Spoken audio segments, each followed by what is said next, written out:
Nice and warm.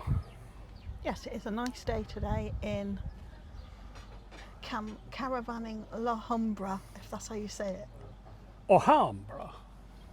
Yeah, okay. Yeah, all Steve's right, been here okay. 2 weeks and thinks he can speak perfect Spanish.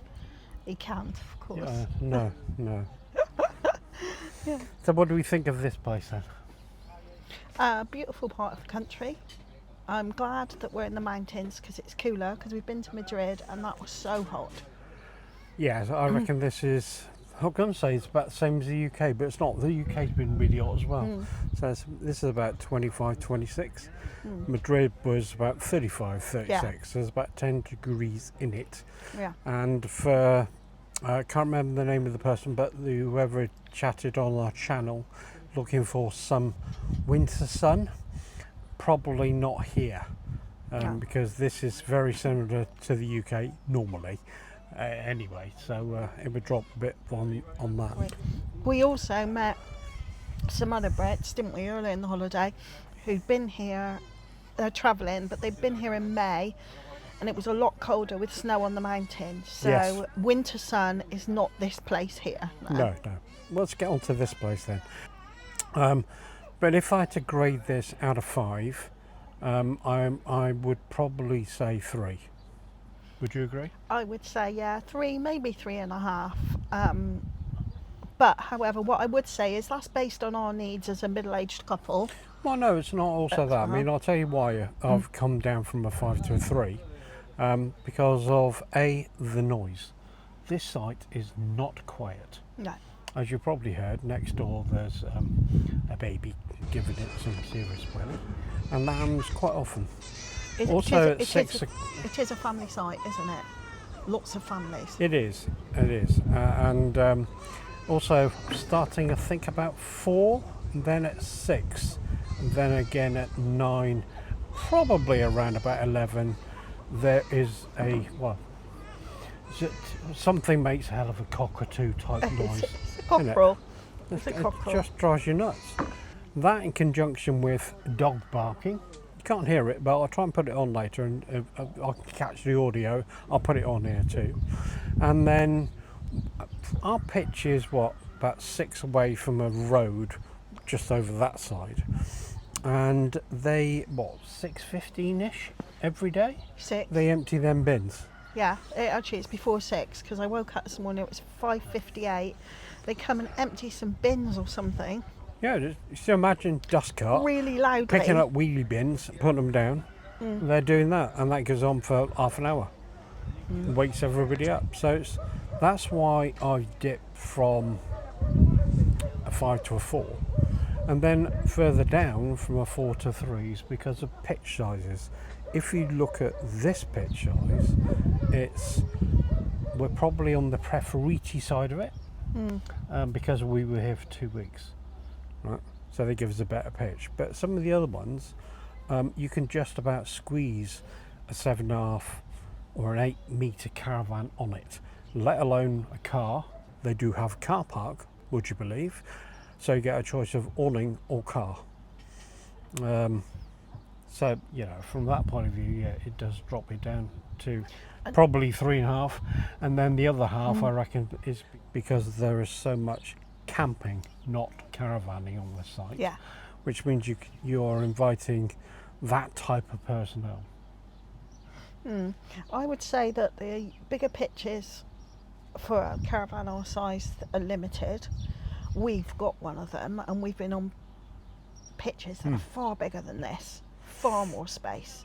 So you don't have to worry about things like, can you pull the caravan out? How big is the road in front? How distant are you from the pitch opposite? Which we do have to worry about and consider here. Also, it tends to be the Brits that have the bigger caravans, as we found out, and other countries tend to have much smaller caravans. So you're right there. Yeah. So it depends on the clientele you're trying to bring in. Obviously, the Spanish like to eat their foods a bit later as well, don't they? Well, they seem to eat all the time. I mean... Yeah, but the main meal seems to be after 8 p.m. at night and up to midnight. The main restaurant here, the bar's open, but the restaurant bit for food doesn't start till 8 p.m. Yeah, their siesta is a lot later here than say in France, where it tends to be you kind of know when it's going to be in France and in Italy. But here it's kind of like 3:30 onwards, and you really don't see anyone go into a restaurant till about 8. And for us, that's quite late. So we'll be doing that on our last night. We'll be up there at 8 because we ain't going to wait till half That's 10, tonight. 11. So Yeah. yeah. Yeah. So it doesn't suit us. It's not what we're used to. But we'll start with the boat on the ship, ferry on the way over. Very good. I'm quite impressed with that. Yeah, I was worried about it. We've never been on a ferry for that long. We had a cabin once. It did not go well, did it, Steve? No. Not for you. No. It's when we had the kids. We hired a cabin. So this time we went for an outward-looking cabin with a window, which is a much better option. Yes. And we booked a 4-berth instead of a 2-berth, just to give us a bit more space. Yes. And so it was worth it, wasn't it? Worth doing that too. If you get the option, do that. Yeah, absolutely. And then around here, every single day we did something. You know, from chairlifts, from gondolas, museums, going up mountains and stuff. You know, it's been great. Yeah, it was. We had some highlights. Comolas, the little sort of seaside beach town near us. I really like that. Yeah, it's the one nearest us, and if you You'll see use that. this site, that's where all the supermarkets and things like that are. So yeah, go and have a look at that. Comolas was nice. We went up a cable car, which was nice, and a nice drive through the mountains. It did take ages, but it was lovely. Obviously, we went to Madrid. We went to a zoo, which was really lovely. That's Loved quite the unusual, zoo. isn't it? Yeah. The zoo was quite. It clearly needed some TLC, didn't it? Yeah. But it was just lovely and so quiet. There were only about 10 people there, it felt like. And Gaudi's house. Yeah. Went to, Antonio Gaudi. Yeah. First. Well, it's not his house, but it's the one he built. It was his first design that Yeah. he did for a rich guy from this That's area. actually in Comolas as well. Yeah, and that is worth a visit. It's not expensive, it's €7 Then a each. laugh with the cave paintings. Yes, we were advised to go to this place called the Museum of Altamira, which we're not quite sure whether it has caves with cave paintings or not, but we waited for 2 hours to go into this cave, which was a total fake. Yeah, they said it was rock and painting, and it wasn't. It was plastic. It was like that. Yeah. It's like, When you read the seriously? small print, you could see it was reproduced, but I still haven't worked out now, even though it's a World Heritage Site, I still haven't worked out now whether you're in an area where it's recreated and somewhere that you can't see there is a big cave or set of caves from the times of early man. So what do you think of that Neolithic. space place then? Do you think that's real? Or do you think that's made up? Oh, it's made up. Come on. I mean, to be honest, for a World Heritage Site, it was poor. I mean, it was cheap. It wasn't. Yeah. But we live in Wiltshire, where there are a couple of World Heritage Sites, Avery and Stonehenge. Both of where we've been to those, so much better. Yeah. So much better organised. A lot more expensive. So much better organised. But I'm not going to complain. So that overall, I think it's been a really good, relaxing break. Okay, let's talk about the food then. What do you think of the food? Okay. Just okay. Yeah, I'd agree with that, the okay food. I think they seem to like dry bread a lot, They do. don't they? Well, you're probably supposed to have olives and olive oil and stuff all the time with it, and that's not ready for us, really, is it? And they don't mind waiting a long time in between courses, which is fine. But it makes me, you don't start till 8, and I'm not getting it till 10. It's like, nah, I'd rather not. What kind of bother? Well, it did seem though in some places it was from the sublime to the ridiculous. Either wait around and rest for ages, Yes. or you're halfway through your starter and your main course arrives. Yeah, it happened to us once. Yeah, You could tell us that you're on that table. You should be gone by now. When Yeah. you just sat down. and there is an expectation that you'll drink alcohol all the time wherever you are. Okay. Now I can turn it off. There we go. Sorry. Okay. But yes, so I find that striker, and their alcohol limit is less than that of the UK. Yeah, it's very similar to the UK. But everywhere you go, they serve beer. Yeah, or wine, and they expect you to know different wines, which we don't. I'm No. not even. I don't even really like wine, to be No. honest. We hardly ever have it. Though I have to say, the bar here is great. They serve very cold beer and a sort of shandy type beer that I like. No, that's right. Yeah, and to be fair, some of this, the new burgers and pizzas and all that lot, and you go, Good. they're okay. They're actually quite good, value for money actually, and that's probably the other key thing, the value for money side of it. Even though we're not all that fantastically impressed with it all, if you're looking at a pint being £3 or €3.50, well, what, £3? Yeah, a bit less. Yeah. Yeah, And your food, your main meal is going to cost you €20. yeah.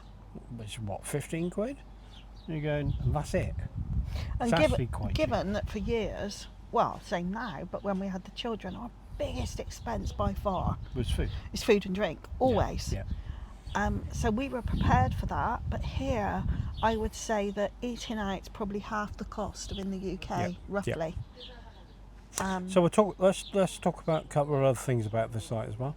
This site has blanket Wi-Fi throughout, which is free for everybody to use. You cannot stream on it. Well, you can do if there's hardly anybody here during the day, but you know, when it starts getting busy, you can do your emails and things like that. Not a problem, and it's free. We have a little Wi-Fi box which we connect to our Apple TV, and then our TV we can stream British films and VPN to be able to do that. So from that point of view, that's great. It's included free. Quite close to the beach. Some of the other sites that we saw were further inland, but this is one of the only one that has 10 amps of power. An awful lot of them have 6 or less amps of power. That probably would be a big problem. Yeah, it would. Because with our unit, the size of it, and the kind of like facilities what we like to have, air conditioning, connectivity, lights, Charging and all, you've got to be careful. Inside, yeah, we've got to be careful with 10 amps. 6 amps is just no good for us. Yeah. But overall, though, it's been a great break, isn't it? Yeah, it's been interesting to come to Spain. Generally, the people have been really friendly and helpful, particularly younger people. I found, rather than people our age or older. Yeah. And we've enjoyed it. We enjoyed the difference of Madrid. I particularly enjoyed the market, which was incredible. Yeah, which one? The one in Comalas? I like the one in Comalas because there was a market here the day we arrived. Oh, the one in Madrid, which went... And the one in Madrid, which was incredible. Just huge. Yeah, it was huge.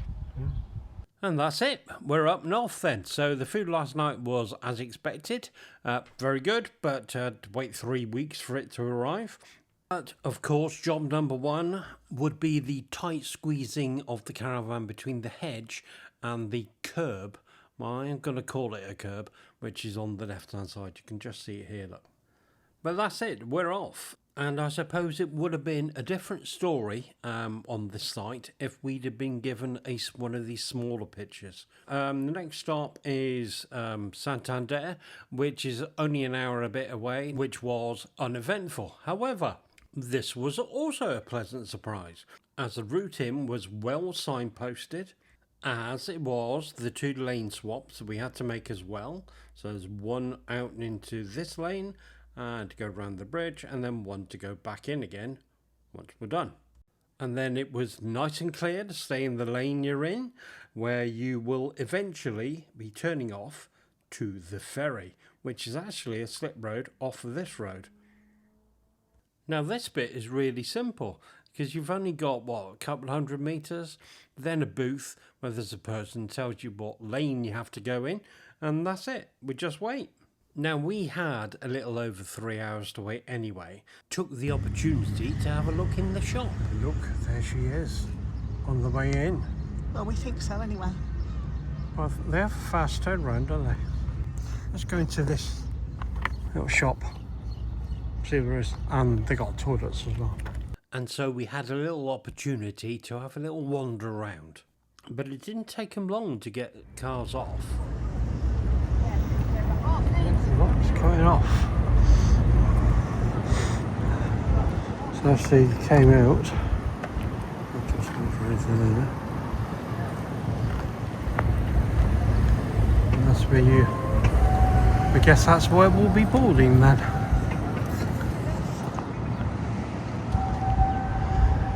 Wait a minute, it's not too many of us.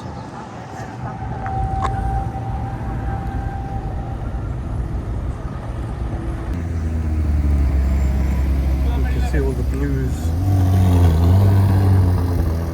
That's a nice Ferrari. But you can see all the booths where they check.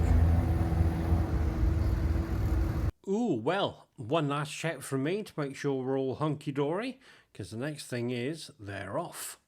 I'm pretty sure we were the next load. And how wrong was I? 2 rows of normal transit type vehicles appeared.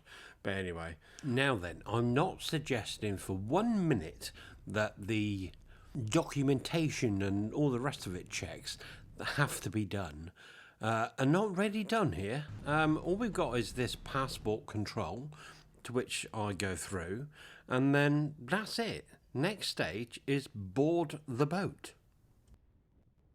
Now I get to find this bit quite interesting because no matter how you board a boat, you always go on in one entrance. Now what they tend to do is they swing the floors up and down depending on what you have.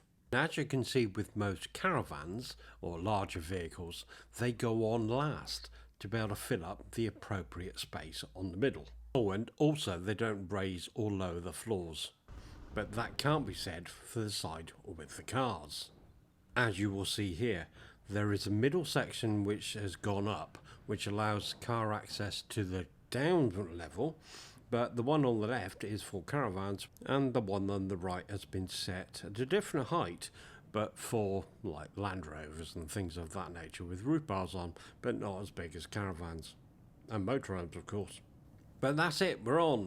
Now don't forget to disconnect the caravan from the cars in order to stop the ATC from flattening the car battery. Well, finally we're on. After all that waiting, as you can see, not a lot in the car park there. There's a few lorries down there, look, to get on. Just going to have a look around by the front then.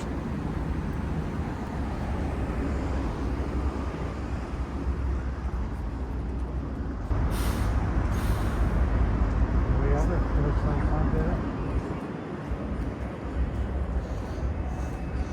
There's actually quite a large expanse of... This is the front of the ship, isn't it? So that's to kind of protect you, I suppose. I would have thought so. Just going to have a look. Ooh, look at them clouds.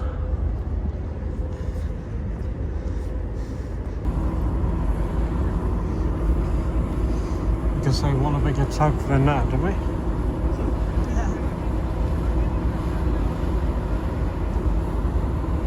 So we'll be going out that way then, once we reversed out of here.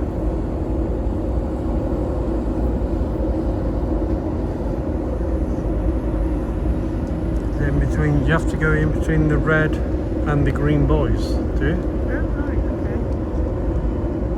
That doesn't look very big space to me, but then it's an optical illusion from here, isn't it? Oh look, it's a plane.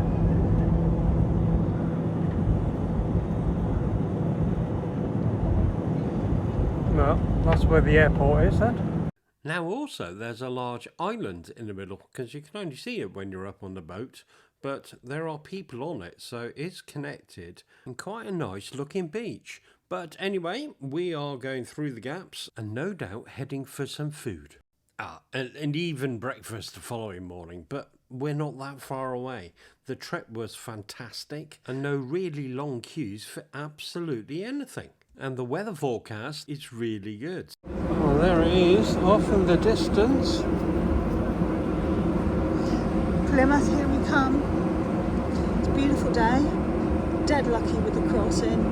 It was a little bit rougher in the night, I'd say, but overall, dead lucky both going out and coming in. The weather's been good. We're now about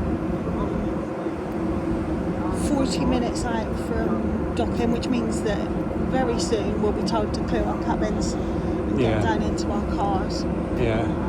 That's the thing with cars and caravan. Well, when you got a caravan on the back, you go on the boat last Yeah. at both ends, and because they have to get all the cars in and raise the decks up for you to get underneath, which is what happens. And then by the time you've got up to your cabin, checked in, and all the rest of it, and got outside, the boat was already moving and left the harbour. So you missed that bit. I think that's a pilot boat down there, right? Yeah, I think so. Trying to escort us in. So yeah, as we understand, we'll be no doubt called back down, empty the rooms, and then wait in the queue to go down to the cars. Yeah. By the time we've done all that, we'll be in. Laters. And that's it. A few minutes later, we're called back in. We have to go back to our room, clear that out, and then down and move the car.